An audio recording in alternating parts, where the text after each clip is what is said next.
أعوذ بالله من الشيطان الرجيم. بسم الله الرحمن الرحيم. رب اشرح لي صدري ويسر لي أمري واحلل عقدة من لساني ويفقه قولي. إن الله وملائكته يصلون على النبي يا أيها الذين آمنوا صلوا عليهم وسلموا تسلیما. سلام و درود به تمام عزیزان دین پرور و دین دوست و کسانی که واقعا طالب علم هستند و طالب این هستند که ارتباط خود را با الله متعال بهتر و بهترتر کنند.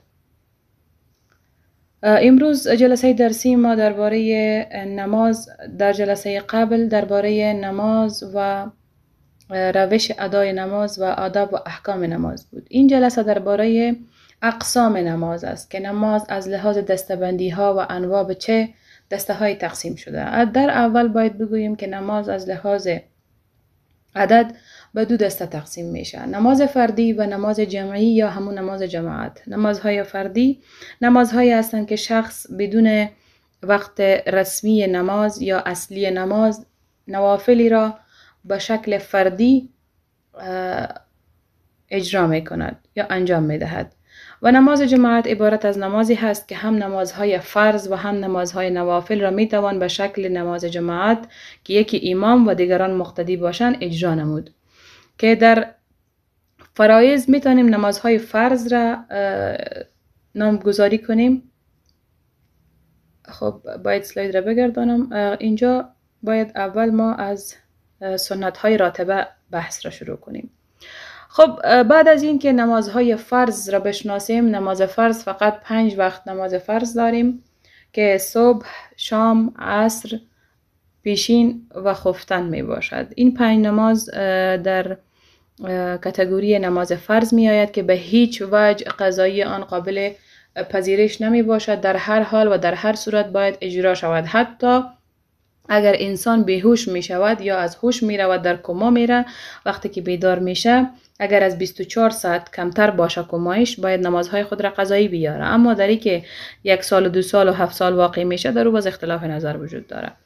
خب میایم به نمازهای سنت. بعد از نماز به لحاظ ترتیب بندی نمازها، نماز سنت دارای ارزش والا می باشد. یعنی در درجه اول فرض، در درجه دوم نمازهای سنت. سنت هم به 2 دسته تقسیم میشه: سنت زواید، سنت مؤکد، سنت راتبه. خب مؤکد و راتبه را بعضی یکی میدانند. سنت های رواتب بر 2 قسم میشن که مؤکدی که 12 رکعت هستند، مانند 4 رکعت قبل از نماز ظهر، 2 رکعت بعد از نماز ظهر. یعنی نماز ظهر اگر 10 رکعت باشد کلا فرض نیست، بلکه 4 رکعت در او فرض می باشد، 4 رکعت قبل از او سنت، 2 رکعت بعد از فرض او هم سنت راتبه هست. و 2 رکعت نماز بعد از نماز مغرب. 3 رکعت نماز فرض می باشد و 2 رکعتی که با او پیوست می کنیم سنت های راتبه هستند. 2 رکعت نماز بعد از عشا و 2 رکعت قبل از فرض صبح می باشد که از فرض بیشترین تأکید پیامبر کردن، چون در سفر وقتی بودن تمامی نمازها را قصر می کردن و سنت ها را یعنی سقوط می دادن، غیر از نماز سنت صبح که در سفر و حضر انجام دادن. خب روایت زیادی در اینجا ذکر شده از نبی اکرم صلی الله علیه و سلم. اولین حدیثی که ذکر میکنن از ام حبیبه می باشد که قالت: سمعت رسول الله صلی الله علیه و سلم یقول: ما من عبد مسلم، نیست هیچ شخص مسلمانی، یصلی که نماز بخواند، لله برای الله متعال. لله اینجا چی است؟ یصلی الله یعنی خاص برای خدا، ریا در اون نباشه، و ای که به خاطر مفاد دنیوی و مقاصدی که غیر از خدا باشد. هر مقصد مالی، جانی، غیر انتفاعی و انتفاعی، فقط قید این است که رضای خداوند باشه. کل یوم، در هر روز، 12 رکعتا یعنی 12 رکعت. نماز چاشت را خطاب میکنه. نماز چاشت یا نماز دعا یکی از عبادات نافله می باشد که فضیلتش اینجا ذکر شده. خب رکعت را بخواند تطوعا به شکل نفل، یعنی غیر فرض است، غیر فریضه بدون فرض. یعنی نمازهای فرض خب ما روزانه میخوانیم، این علاوتن بر آن، یعنی علاوه بر نمازهای فرض 12 رکعت را در تایم چاشت که تایم چاشت میشه از ساعت 9 الی 11 و 45 دقیقه روز در روزهای تابستان، و در روزهای زمستان همون ساعت 11 و نیم باید بگیریم، چون زوال زودتر صورت میگیره، هرچی احتیاط بیشتر باشه بهتر. الا میگه که این نماز کسی که بخوانه الا بنى الله له بیتا فی الجنه او الا بنی له بیت فی الجنه. خب میگه کسی که 12 رکعت را مکمل میخوانه برای او در هیچ صورت دیگه وجود نداره مگر ای که در جنت برای از او خانه ساخته بشه و یا ای که برای از او در جنت یک حویلی، ما دو قسم سرا داریم، یکی از بیلدینگ است و یکی حویلی است به شکل قصرهای قدیمی، خلاصه که از همین دوتا برایش در اونجا ساخته میشه کسی که 12 رکعت را مکمل کنه. در پایین هم ترجمه حدیث است که نیازی نیست من را ترجمه کردم براتون. نمازهای سببی. قبل از اینکه نمازهای سببی را براتون واضح کنم، حالا باید پس برگردیم به عقب.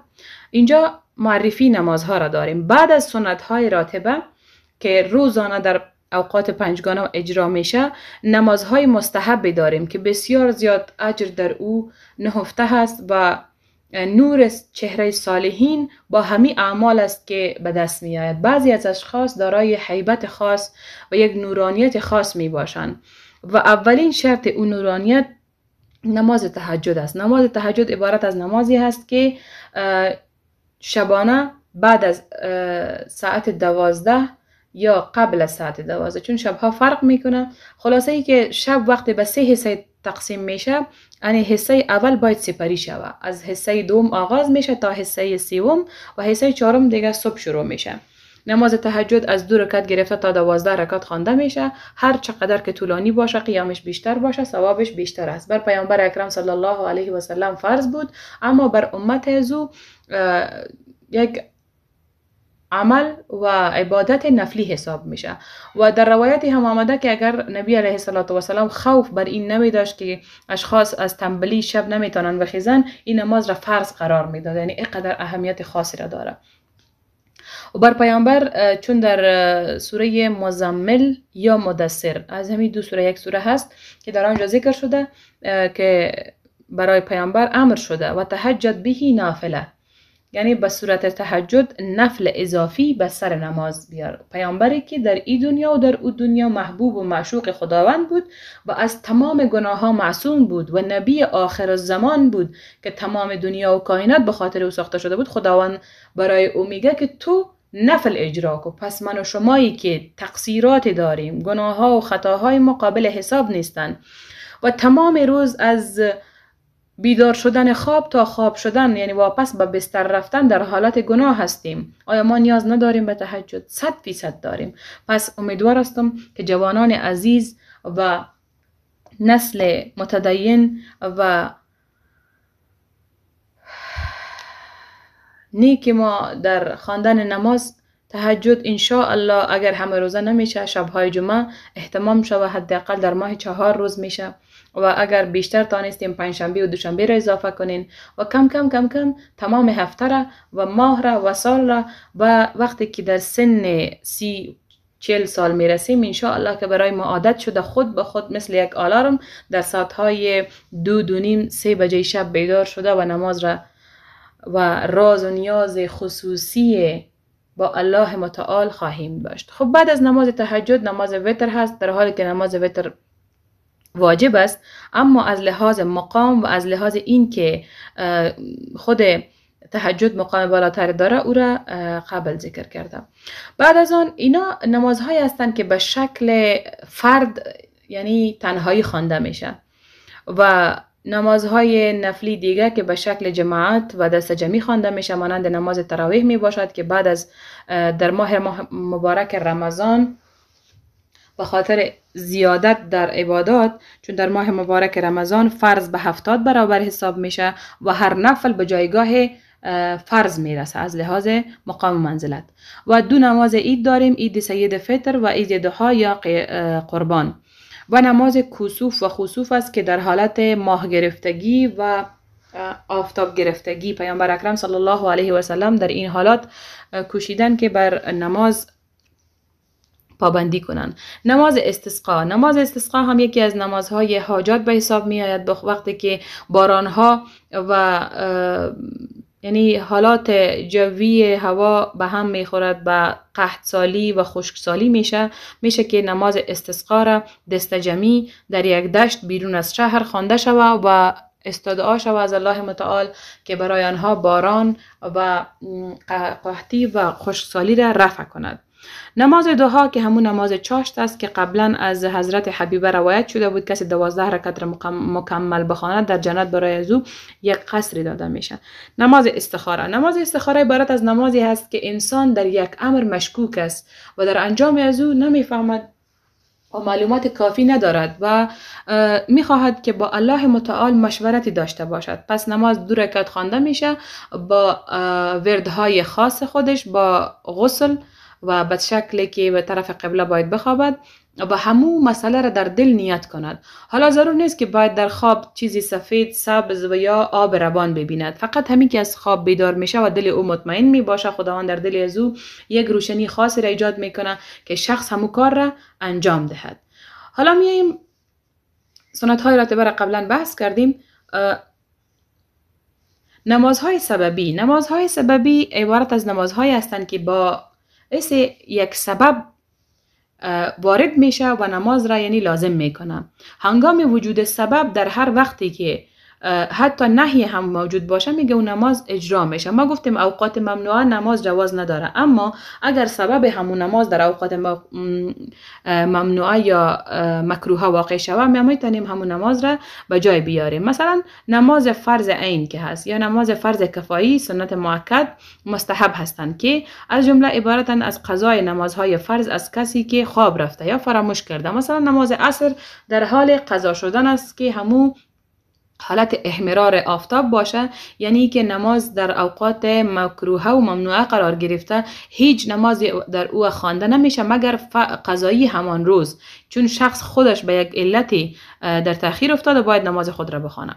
یا مثلا نماز جنازه، یک شخص را میخواین در قبر بگذارن و آفتاب در حالت طلوع هست یا آفتاب در حالت غروب هست یا ای که آفتاب در حالت استوا قرار داره، اینا مجبور هستن به خاطر جنازه چون سبب وارد شده باید نماز جنازه خود ادا کنن. نماز کسوف یعنی خورشید گرفتگی همون 2 رکعت نماز است که به شکل دست جمعی خوانده میشه. و نماز تحیت الوضو که انسان وقتی وضو میگیرد به داخل مسجد میشود، حالا هر وقت هست در مسجد. مثلا بعضی کسا هستن که 2 ساعت 3 ساعت قبل از اینکه نماز فرض اقامه شود اینا میرن به مسجد و به عبادات نفلی میپردازن، مثلا تسبیحات، قرآن، تلاوت قرآن و بعضی از یا حلقه های درس که در مساجد دایر میشه. و میتونیم اشاره کنیم به 2 رکعت نماز طواف که وقتی انسان در حالت طواف قرار داره، حالا طواف وقت یا ناوقت باشه در اوقات مکروه اگر داخل میشه به خاطر سبب طواف میشه که همون نماز خود را در همون اوقات اجرا کنه. نماز قضا و نماز وتر هم چنان همین حکم را داره و 2 رکعت نماز هنگام خروج از منزل. انسان وقتی به سفر بیرون میشه 2 رکعت نماز مسافرانه یا همون ابتدای سفر را میخواند. 2 رکعت نماز استخاره را هم در هر وقت میتونه بخونه، چون اینجا سبب فرق میکنه. سبب نماز فرض نیست بلکه سبب نماز همون سبب آنی عارضی هست که بر مشکلات عارض شده و شخص میخواهد به خاطر از اون نماز بخواند. یا خود نماز حاجت میتونیم در هر دقیقه بخوانیم. خب فضیلت نماز جماعت را خصوصا برای آقایان محترم، چون در افغانستان نماز جماعت برای خانم ها یک چیز محدود است، اما در جهان دیگر یا در جوامع دیگر پیشرفته برای خانم ها هم نماز جماعت وجود داره. پس فضایل دانستن ازی برای هر دو قشر لازم می باشد. پیامبر اکرم صلی الله علیه و سلم نماز جماعت را چنین تعریف کردن که صلاة الجماعة أفضل من صلاة الفرد ب25 درجة. خب نماز جماعت تا ای که شخص در خانه خود به تنهایی نماز بخواند 25 درجه تفاوت میکنه. در بعضی احادیث 27 درجه آمده. خب تفاوت داره، یعنی کسانی که نماز را به جماعت میخوانند چرا فضیلت داره؟ به خاطر ای که وقتی که اشخاص مختلف در یک جمع قرار میگیرند، در او متقی هست، در او فاسق هست، در او یک شخصی هست که در درجه اعلای ایمانی قرار داره، در وسط و در آخر قرار داره. و جالبتر ای است که در اونجا فرشته ها نزول پیدا می کنند. هرگاه آمین بندگان با آمین فرشته ها یکی شود، در این جمع شخص فاسد هم بخشیده میشه. همون نماز باعث میشه که او شخص از دزدی، از زنا، از سرقت، از قتل، غارت و فلان و فلان دست بردار شود. خب الله متعال توفیق بیشتر نصیب کنه که جوانان ما و تمام اهل اسلام بتانن جماعت را به پا بدارن. قضایی فرض می باشد، قضایی سنت و قضایی واجب. هر حکمی که قضا میشه دوباره به جای آوردن از او به اندازه خود همان حکم می باشد. مثلا اگر فرض را قضا کردیم، قضایی از او فرض است، باید به جای آورده شود. اگر سنت را قضا کردیم، به جای آوردن از او سنت است. و اگر مستحبی را قضا کردیم، به جای آوردن از او مستحب است. یک فرمول کلی. 2 رکعت نماز وقتی هنگام وارد شدن به خانه کعبه و 2 رکعت احرام هنگام دیدن خواب ناپسند.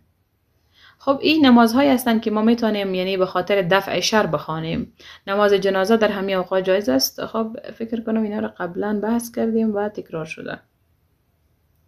خب بعد از صبح، بعد از عصر هنگام طلوع خورشید و وقت زوال آن زمان غروب خورشید، ولی بهتر و مناسبتر نماز خواندن در 3 وقت اخیر، چون این اوقات کوتاهند و طلوع و غروب خورشید وقت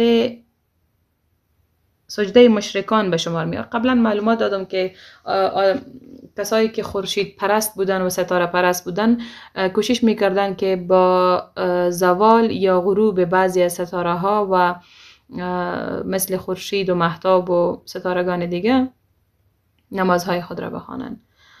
خب جز روز جمعه، نماز در مسجد الحرام در هر وقت جایز است.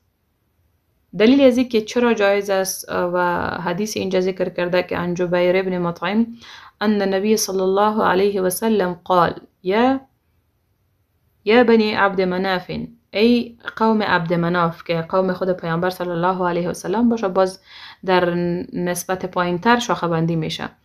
لا تمنعوا احدا طاف به هذا البیت، هیچ کس را ممانعت نکنید که کسانی که طواف میکنند به این بیت و صلی ای ساعت شاء، هر ساعتی که خواسته باشد نماز بخواند، شما ممانعت ایجاد نکنید. من اللیل او نهار، در هر ساعتی از شب و روز. خب یعنی آزاد گذاشته شده، در شبانه روز میتونن نماز بخوانن، یعنی هیچ وقت اینا استثنایی هستن که از قاعده دیگه بیرون شدن. و در شروع وقت نهی بعد از صبح یا عصر نماز خواندن خود فرد معتبر است. پس کسانی که نماز صبح و عصرش را بخوانند وقت نهی در حق خودش شروع شده، گرچه مردم هنوز نماز نخوانده باشند. یعنی خود کسایی که نماز را به شکل فردی میخوانند اگر که دیر باشه باز هم برایشون مشکل ایجاد نمیشه، چون نماز نفل هست و یکی از نمازهایی است که فرض نیست. اوقات نهی از نماز 5 وقت هستند. از طلوع بامداد تا طلوع خورشید، یعنی همو دقایقی که آفتاب در حال طلوع قرار می گیرد، یعنی اشعاهای آفتاب هنوز پخش نشده است، در حال پخش شدن هست. از طلوع خورشید تا بالا آمدن آن به اندازه 1 نیزه، تقریبا 15 دقیقه پس از طلوع، یعنی مدت حرمت یا همو ممانعت نماز همو 15 دقیقه است. از استوای خورشید تا زوال، ای که خورشید در مستقیم خط استوا قرار میگیرد تا ای که از خط استوا میلان پیدا کند، تا او وقت نماز خواندن جواز ندارد که بسیار یک مدت کوتاهی است که تقریبا 5 دقیقه زمان از او واقع میشه، اما علما به خاطر احتیاط بیشتر او را 10 الی 15 دقیقه میگیرن، چون میشه که احتیاط بیشتر باشه. پس از نماز عصر تا زردی خورشید، ای که خورشید در حالت سرخی یا زردی قرار میگیره، اینجا میگن که شیطان شاخهای خود را در اونجا قرار میده، گویا که اینا به ما سجده میکنن. خب و از شروع غروب خورشید تا وقتی که غروب مکمل میشه، هم سرخی آفتاب، زردی آفتاب، و وقتی که غروب در حال مکمل، یعنی آفتاب در کل غروب میکنه. حدیثی هم از ابی سعید خدری رضی الله تعالی عنه ذکر کردن که رسول الله صلی الله علیه و سلم قال رسول الله، پیامبر صلی الله علیه و سلم فرمودن لا صلاة بعد صلاة العصر، هیچ نماز خوانده نمی شود بعد از نماز عصر، حتی تغرب الشمس، تا ای که آفتاب غروب کند، ولا صلاة بعد صلاة الفجر، و نه هم نماز می باشد بعد از نماز لا جنس است، یعنی هیچ نوع نمازی قبول نمیشه مگر خود نماز فجر، حتی تطلع الشمس، تا ای که آفتاب طلوع کند. ابو سعید خدری رضی الله تعالی عنه میفرمایند که رسول اکرم صلی الله علیه وسلم فرمودن و ترجمه حدیث هست. خب از عقبه بن عامر رضی الله تعالی عنه، عامر جهینی، باز هم حدیث نقل شده که 3 ساعات کان رسول الله صلی الله علیه و سلم ینهانا عن نصلی فیهن، 3 وقت هست که پیامبر اکرم صلی الله علیه و سلم ما را منع کردن از نماز خواندن در آن. قبلا در بحث تشریح ها 5 وقت آورده بودن، 5 وقت نیست، همون 3 وقت است، اما همون 3 وقت را با جزئیات توضیح داده 5 وقت جور شده. در اصل 3 وقت است که در حدیث ذکر شده. خب اینجا به ترتیب ذکر میکنه او ان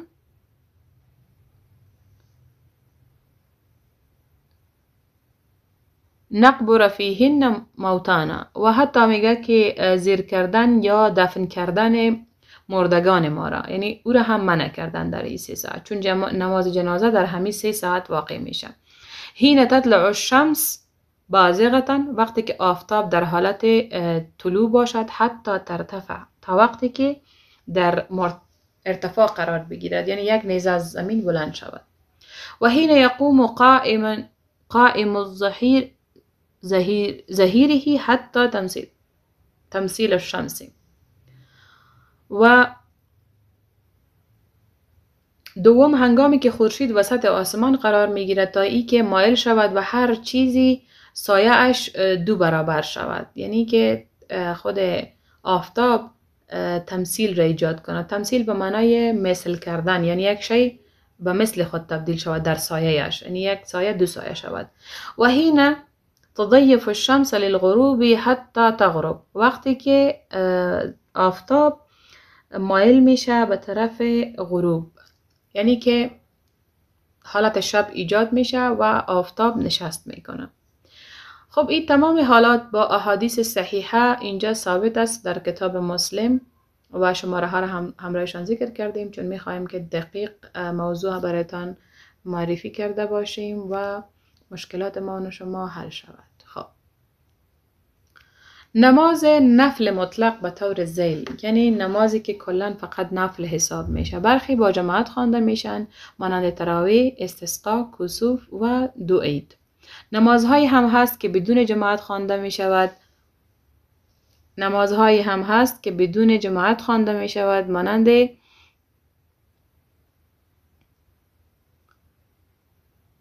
نماز استخاره، نمازهای سنت رواتب که مربوط فرایض میشه، یعنی ضمیمه فرایض هستند، و نمازهایی هستند که وابسته به هیچ فرضی نیستند، مانند نماز ضحی که چاش باشه، نمازی که در وقت خاصی خوانده می شود مانند نماز تهجد، و نمازهایی هست که در وقت خاصی ندارند مانند نوافل متواقی که میتونیم در او نماز اشراق، نماز اوابین، نمازهای زواید و نمازهای دیگر شامل کنیم. مانند نمازهایی که سببیت دارن مانند تحیت المسجد و تحیت الوضو، اینا سببیت را معرفی میکنن. خب نمازهایی که نفل مطلق هستن در هر مشکلی اگر نماز کسی بخوانه نام با او وصل میشه، مثل نماز صلات و تسبیح، نماز حاجات و نمازهای دیگه.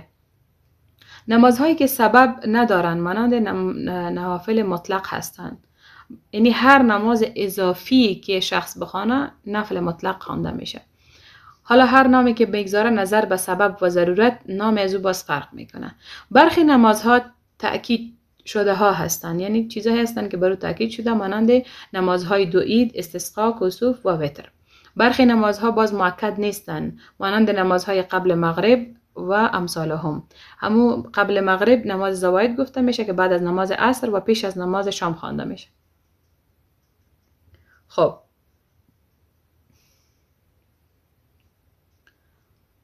الله متعال به خاطر ای که انسان بر اعمال و بر ای که تقرب به الله حریص باشه و از هر ناحیه راه را برایش باز گذاشته باشه، انواع و اقسام نوافل را جایز کرده تا ای که قضایی داشته باشه. باز با همین اگرچه که قضایی به هیچ وجه قابل جبران نیست، اما نوافل خالی از حکمت و برکت هم نیستند.